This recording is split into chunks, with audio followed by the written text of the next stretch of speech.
ধর্মীয় কারণে মুসলমানদের কাছে বিশেষভাবে তাৎপর্যপূর্ণ সৌদি আরব। সম্প্রতি ভ্রমণের জন্য জনপ্রিয়তা পাচ্ছে দেশটি। পর্যটক আকর্ষণে এরই মধ্যে বিভিন্ন কর্মসূচি হাতে নিয়েছে সৌদি সরকার, যার মধ্যে হেরা গুহায় ক্যাবল কার সেবা চালুর উদ্যোগ অন্যতম।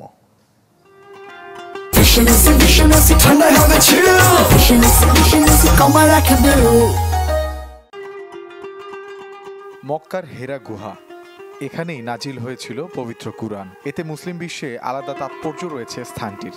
মুসলমান মাত্রই স্বপ্ন দেখেন পবিত্র স্থানটি একবার হলেও দেখে আসার। তবে উঁচু পাহাড় বেয়ে উঠতে হয় বলে অনেকের পক্ষেই পায়ে হেঁটে সেখানে যাওয়া সম্ভব হয় না।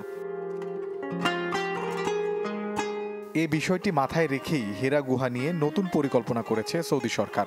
দর্শনার্থীদের হেরা গুহায় যাওয়ার জন্য ক্যাবল কার সিস্টেম চালু করতে যাচ্ছে দেশটি। 2025 সাল নাগাদ এর সুবিধা পাবেন সৌদি আরবে আসা দর্শনার্থীরা।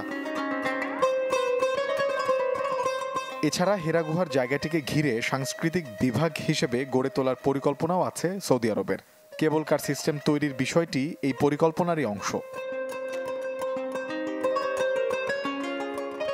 এদিকে আল হাবালা, আবহা আল জাদিদা, তায়েফ সহ সৌদি আরবের বেশ কিছু জায়গায় কেবল কার সুবিধা রয়েছে, যা পাহাড় বেষ্টিত মরু অঞ্চলকে পরিণত করেছে পর্যটকদের আকর্ষণের কেন্দ্রবিন্দুতে। চলতি বছরের মাঝামাঝি সময়ে সৌদিতে 6 কোটি পর্যটক এসেছেন। মোর্শেদ শোভন, চ্যানেল 24।